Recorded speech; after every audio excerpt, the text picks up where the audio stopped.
Di muka bumi terhampar lautan, gunung, dan lembah dengan sejumlah yang hampir tidak terhitung saking banyaknya. Begitu pula dengan gunung-gunung di muka bumi ini sangatlah banyak, mulai yang terkecil sampai yang terbesar. Tapi ada satu gunung yang diciptakan Allah secara misterius dan konon merupakan gunung yang tersembunyi. Inilah misteri Gunung Jabal Qaf, gunung tersembunyi dan paling rahasia di muka bumi. Konon ada yang bilang Jabal Qaf adalah gunung yang terbesar dan merupakan induknya para gunung di seluruh muka bumi, di mana gunung lain adalah urat-uratnya. Benar atau tidaknya, tentunya ada maksud dan fungsi tertentu yang hanya Allah yang mengetahui. Gunung Jabal Qaf diciptakan tersembunyi dan misterius. Tidak ada yang tahu apa gunung tersebut, melainkan beberapa orang saja. Banyak pertanyaan mengenainya, seperti apa bentuk dan ukuran gunung Qaf, apa fungsinya di bumi, benarkah Jabal Qaf gunung terbesar di muka bumi? Rasulullah Shallallahu Alaihi Wasallam pernah bersabda, sesungguhnya di balik gunung Qaf terdapat sebidang tanah putih yang tiada tumbuhannya. Luas tanah itu seperti luas dunia 7 kali.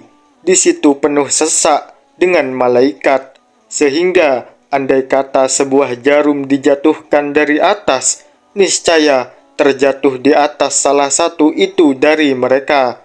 Tiap-tiap tangan mereka memegang bendera yang panjangnya 40 farsak. Tiap bendera tulisannya La ilaha illallah Muhammadur Rasulullah.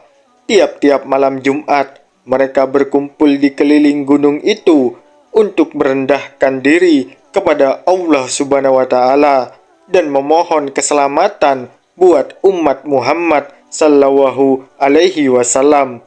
Jika fajar subuh sudah terbit, mereka berdoa, Ya Allah, ampunilah orang yang mandi di hari Jumat dan yang datang menghadiri Jumat. Mereka berdoa dengan suara tangis dan keras. Lalu Allah Subhanahu wa Ta'ala pun berfirman, Hai malaikatku, apa yang kalian kehendaki? Mereka pun menjawab, Kami berkehendak engkau mau mengampuni dosa umat Muhammad Sallallahu Alaihi Wasallam. Aku telah mengampuni mereka, jawab Allah Subhanahu wa Ta'ala.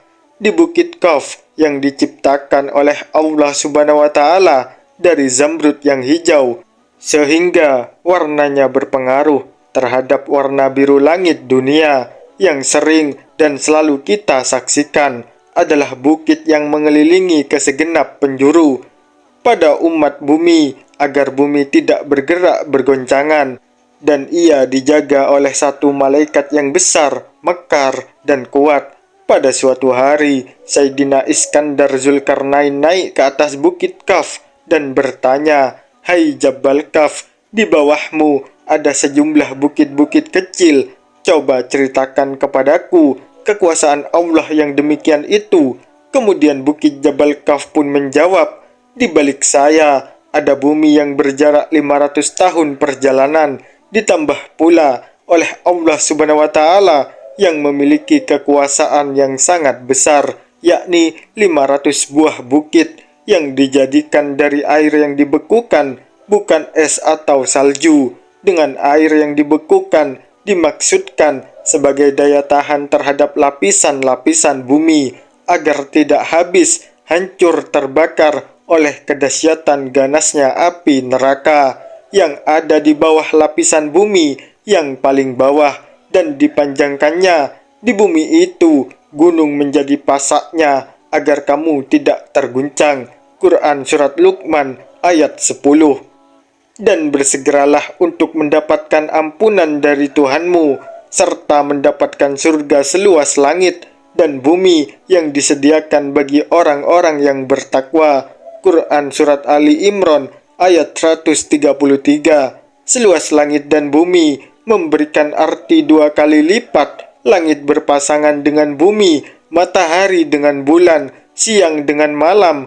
Maha suci Allah yang telah menciptakan segala sesuatu berpasang-pasangan.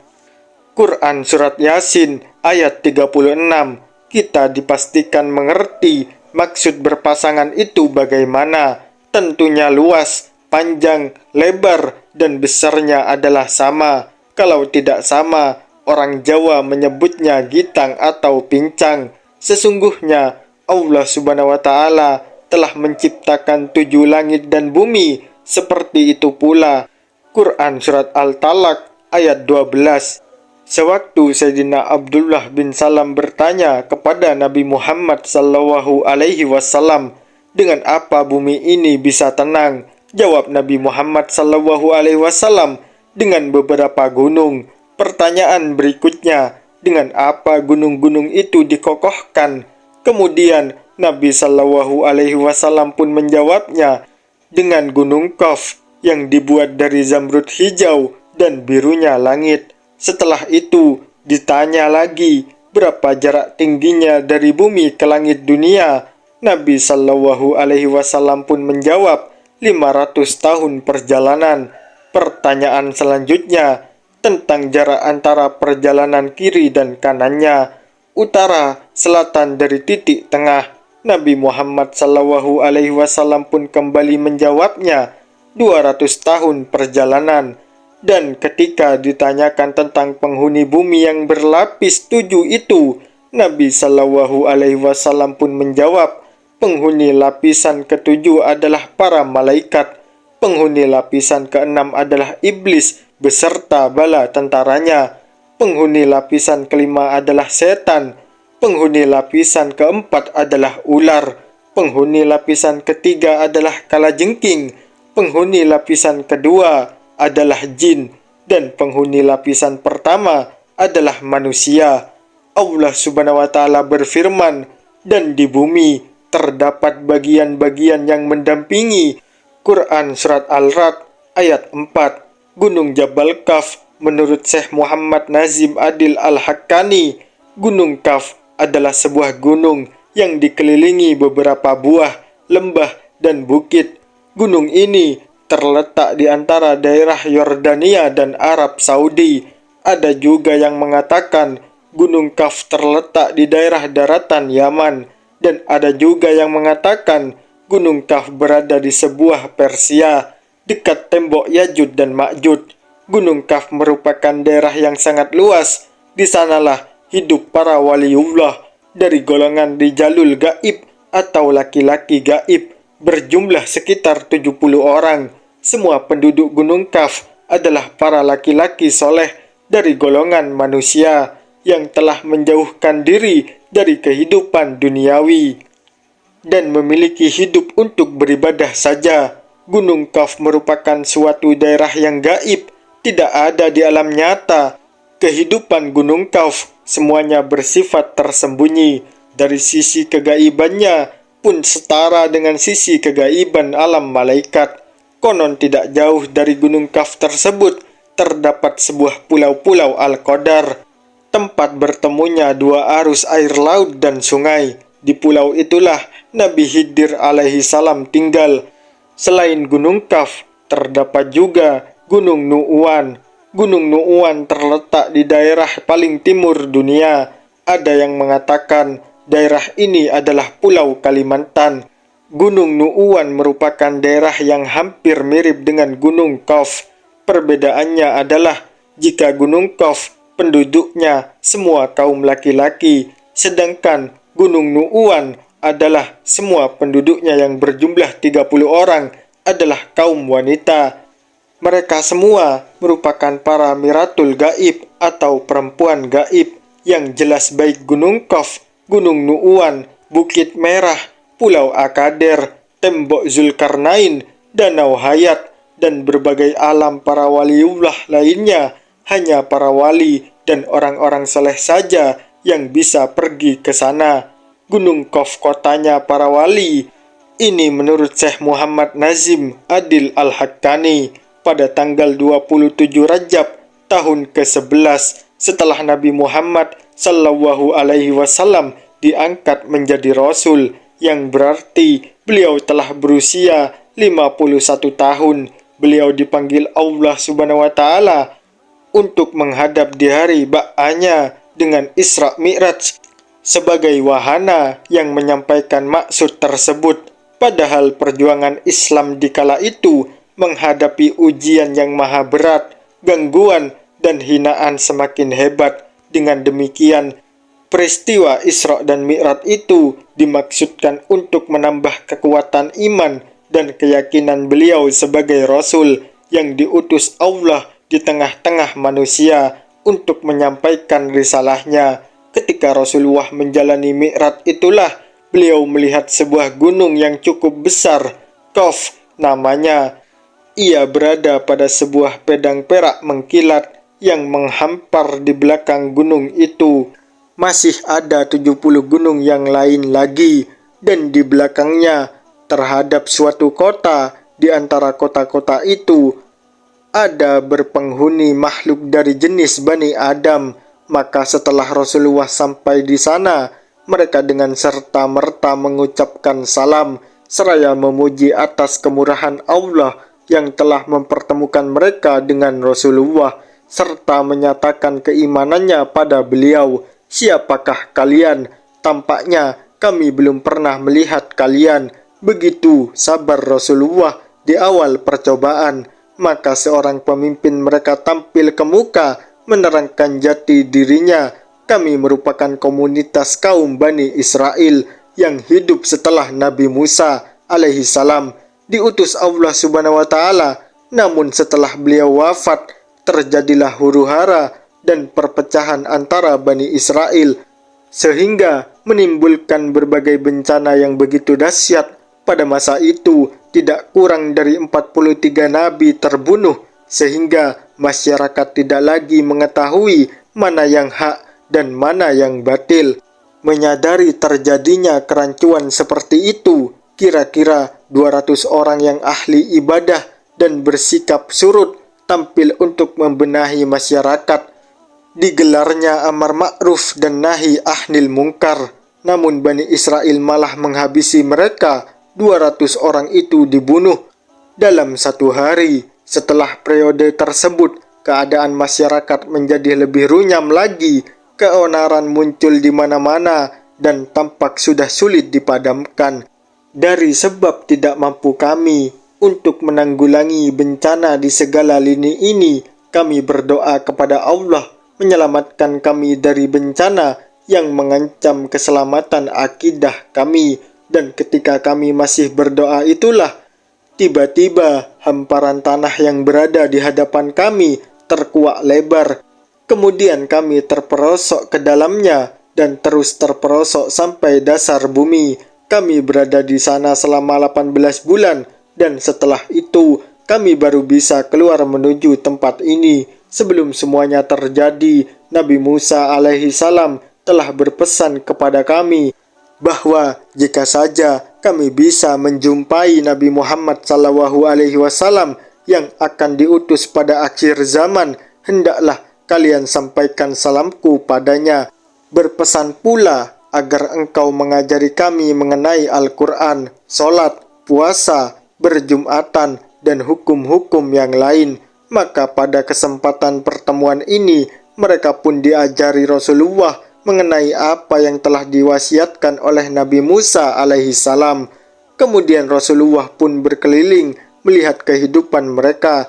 Dalam perjalanan inilah beliau melihat banyak keganjilan yang belum pernah dilihatnya selama ini. Mengapa rumah kalian selalu terbuka siang dan malam, tidak pernah kalian tutup? Tanyanya. Kami merupakan suatu komunitas atau kaum yang sangat aman. Tidak pernah terjadi keributan sama sekali, baik mengenai harta ataupun yang lain. Dengan demikian, kami tidak memerlukan penjaga keamanan.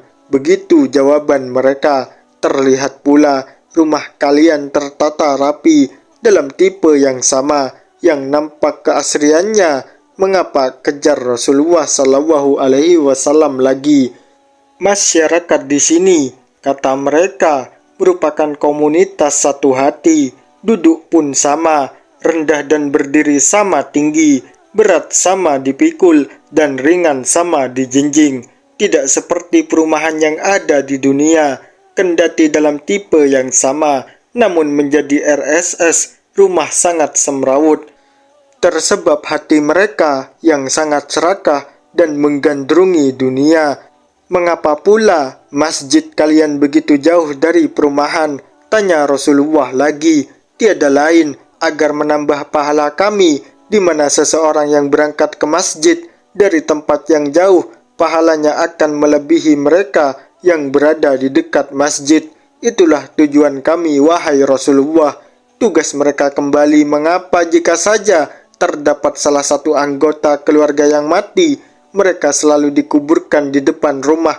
Tanya Rasulullah kembali, kebijaksanaan itu tiada lain agar kami dalam mengarungi kehidupan dunia ini selalu ingat terhadap maut yang selalu mengintai. Sewaktu-waktu demikian kami akan selalu beramal kebajikan sebagai persiapan apa yang terjadi setelah maut merenggut jiwa kami.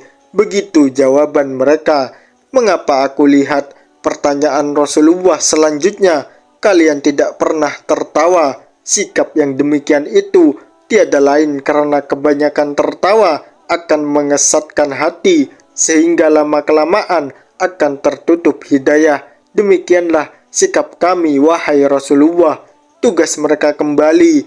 Adakah kalian pernah mengalami sakit? Tanya Rasulullah lebih lanjut. Sakit merupakan penghapus terhadap dosa, padahal komunitas kami tidak mengenal dosa, juga tidak pernah melakukannya. Dengan demikian, kami tidak pernah mengalami sakit. Begitu aneh jawaban mereka. Adakah kalian juga bercocok tanam? Rasulullah kembali bertanya. Benar, kami juga bercocok tanam. Namun setelah itu, kami menyerahkan saja kepada Allah Subhanahu wa Ta'ala sampai datangnya hari panen, dan ketika panen itulah kami berkumpul bersama untuk mengambil sebagian kecil panen itu, kemudian kami berikan saja sisanya yang tertinggal lebih banyak. Jawab mereka, mengherankan pula, adakah kalian memiliki binatang ternak? Tanya Rasulullah. Benar, seluruh binatang ternak kami selalu berada di padang Sahara. Hanya saja jika kami memerlukan 1-2, kami langsung mengambil seperlunya. Kemudian sebagian besar yang lain kami tinggalkan begitu saja di sana. Jawab mereka. Tambah aneh pula, aku lihat, kata Rasulullah, mengapa wajah-wajah kalian memucat? Tiada lain perubahan warna tersebut karena seluruh masyarakat kami merasa takut sekali atas kematian. Dalam arti bukan karena menyintai kehidupan dunia, namun amal-amal kami yang kelak sebagai bekal di akhirat serasa belum cukup untuk menghadapi huru-hara di belantara kiamat nanti. Begitu mereka menguraikan, adakah sering terjadi kematian di kalangan masyarakat kalian? Tanya Rasulullah kembali. Rata-rata dalam masyarakat kami akan terjadi kematian 1 orang dalam jangka setahun, tidak lebih. Sambung mereka kembali. Setelah dialog ini selesai, Rasulullah Shallallahu Alaihi Wasallam pun segera berpamitan untuk meneruskan perjalanannya bersama Jibril. Demikianlah beberapa riwayat mengenai ulasan misteri Gunung Jabal Kaf yang pernah digambarkan, diceritakan Rasulullah dan juga dari sumber lainnya. Dan sampai saat ini, dunia barat belum bisa menemukannya dengan teknologi karena hijab gunung itu tertutupi dari mata orang-orang kafir. Wallahu a'lam bissawab. Semoga kisah ini bermanfaat bagi kita semua. Barakallahu fikum. Assalamualaikum warahmatullahi wabarakatuh.